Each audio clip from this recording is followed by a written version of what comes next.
customer experience as well, and making sure it's a smooth, seamless process with, you know, tapping and going now, technology with FPOS.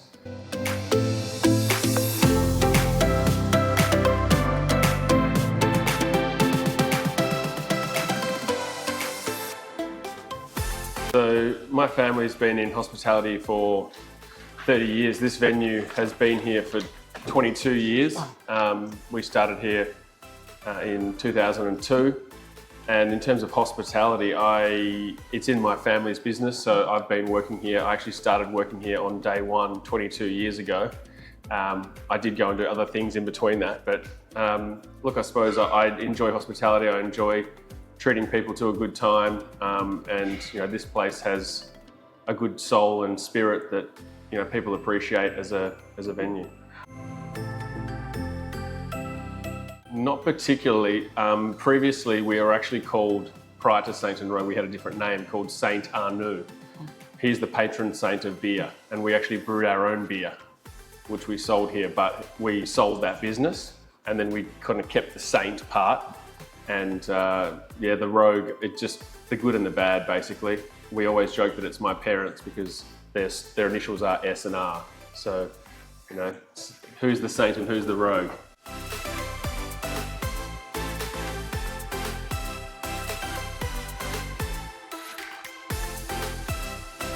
When we created the restaurant, we wanted a more of a European style, and obviously being, you know, European architecture is slightly older than Australian architecture, but this building is comparatively old compared to other buildings in Melbourne, built in 1873. And yeah, it's the floors are original. A lot of the ceiling roses and things are original in here. Yeah, we just keep that aesthetic of being a more of a cozy venue and less, I suppose, modern and too clean cut. I think technology is an important part of any business, but in hospitality it is, you know, avoiding human error, being accurate with your, I suppose, sales and forecasting and things like that as well. It does play a big part in, you know, the customer experience as well, and making sure it's a smooth, seamless process with, you know, tapping and going now, technology with FPOS. Yeah, I think it's a very important part.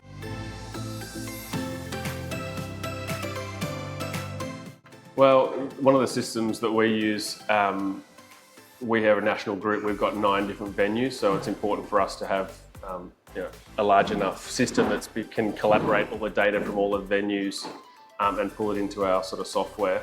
Yeah, I mean, there's integrations that are required with, you know, certain systems that we use internally, and you know, with our suppliers as well. We use it for the kitchen even. Our point of sale communicates with our kitchen software, telling it sales and things like that as well, which is important for reporting and making sure that we're keeping on top of our gross profit margins to, you know, be a business and turn a profit.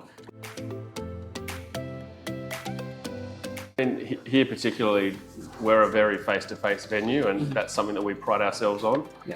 There are times where QR codes could benefit us, especially having sort of spaces that aren't in geographical closeness to the bar, being able to order from the table and maybe getting that second order from someone that might just not want to come into the bar. Look, we have looked at it, but I think the technology is useful. But here particularly, just the way our services change from a dining room at lunch to drinks in the afternoon and evening, it is difficult, I suppose, to adapt to something like that for now. But yeah, something in the future maybe. Of course, we haven't been immune to, you know, the current situation, especially post-COVID. You know, we were shut here completely. We didn't have any takeaway offer. We were closed completely for every closure, completely. And it's been a tough thing for us, specifically in the CBD, to get workers back into work. And we're seeing a slow increase for us personally here in people coming back to the city, especially at this end of town. But look, it is always a challenge. You know, it's disappointing to hear about businesses not being able to survive in the current market, and luckily we've been, you know, like I had a business successful enough to you know, get through that period, and you know, we're hopefully going to be here for a lot longer.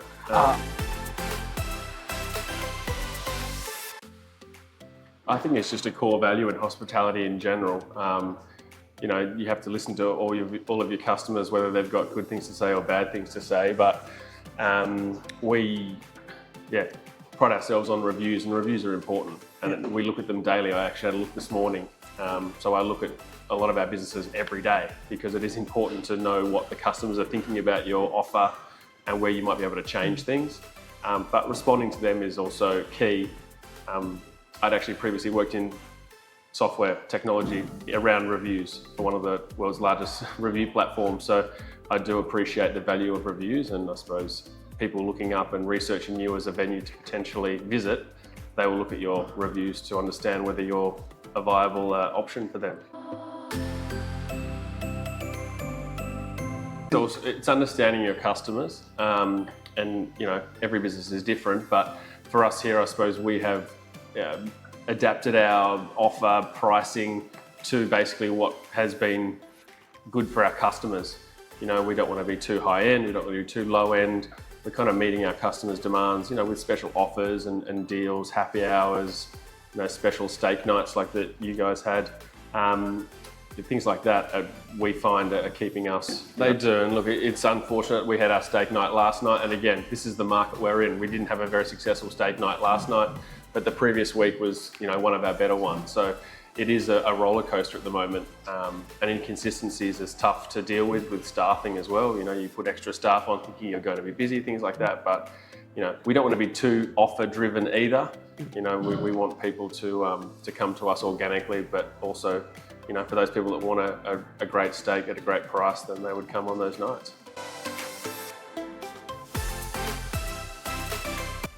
Look, I suppose if they want the industry to survive, they're going to have to do some things to, you know, collaborate and keep those businesses alive. Like you said, there's businesses that have been around for 40 years that are closing down, and it's unfortunate because, you know, they can't meet, you know, tax expectations and things like that. So, you know, I think maybe some reform around hospitality and keeping this industry alive would be beneficial.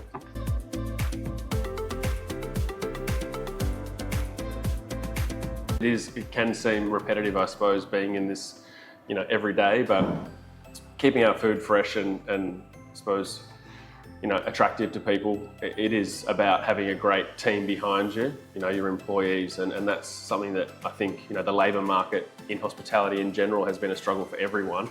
And finding good staff. I mean, you could have the best idea, the best restaurant, the best location, but if your staff can't meet, I suppose, the quality of the food from the kitchen or the quality of the venue fit out, it's a real struggle. So here we've got, you know, a great team behind us. We've got, you know, a fantastic head chef, restaurant manager, bar manager, who are all playing their roles to be consistent and to, you know, provide, you know, consistent service to customers. But in terms of keeping the food fresh, you know, we do use technologies, you know, systems in the back of house to, you know, for ordering, for, you know, and even our booking systems, you know, analysing how much to order and things like that, keeping it all up to date, and you know, minimising wastage in the kitchen and hours of labour as well. So you want to make sure that you're not overstaffing, understaffing, and you're, you know, keeping consistent flow.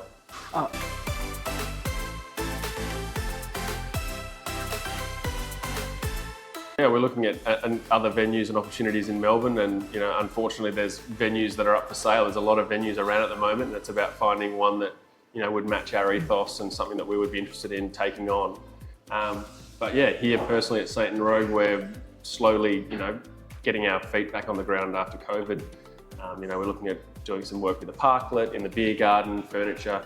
You know, small things that do cost a lot of money, unfortunately, furniture and things like that. But just small improvements to, again, provide a better service for our customers.